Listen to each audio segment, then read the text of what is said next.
out there. Thank you.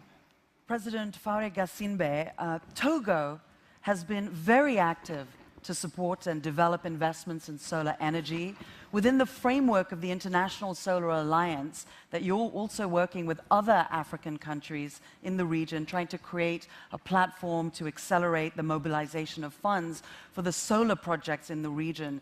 Can you explain this in a little bit more detail, as well as how this initiative is going to protect the vulnerable? Thank you very much. I would also like to thank President Macron and the other organizers of this summit. And I want to say that the Solar Alliance is an initiative from France and India to promote the investment in solar technology. Before that, Togo was on a path of increasing the access to energy by 2030 from 40 to 60%. But today, with the new technologies and with a new strategy, I think by 2030, we can reach the 100%. This is how the technology can impact the access to energy. Having said that, Togo is not the only country in Africa. We have many countries. The initiative that we are taking is to try to tap into the financial resources of the private sector, because the government, the states, are limited in their resources. How to do that? By creating that platform. To create that platform, we want to engage with the investors, with those who build the equipment, to see what will they need to have a safer environment in Africa. And we are willing to change our regulations. We have common regulations.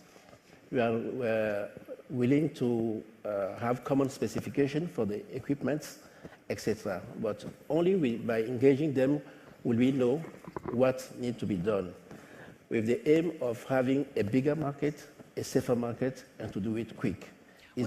What is the greatest challenge you have now, and how would you advise it be resolved based on the successes that Togo's been having? The greatest challenge is to make the difference between the availability of energy and the access to energy. And that concerns the most vulnerable populations, because we do not have guarantees to de-risk the investment in very remote areas in African countries. We need to give access to very vulnerable families. Why do we need that? Take a widow in a remote place in my country. Every morning she has to travel maybe 5-10 kilometers to cut the wood and come back and prepare.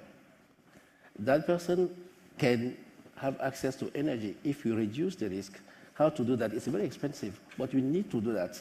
That is the sense of the common battle that we are fighting to save and to preserve our planet. So what we need is to try to find a mechanism to reduce the risk in investing in remote areas. If we don't do that, we will not win the battle against the climate change. Leontino Balbo, the private sector, the president just talked about that. It's really key for our resilience to climate change effects. So how can nature-based solutions benefit the planet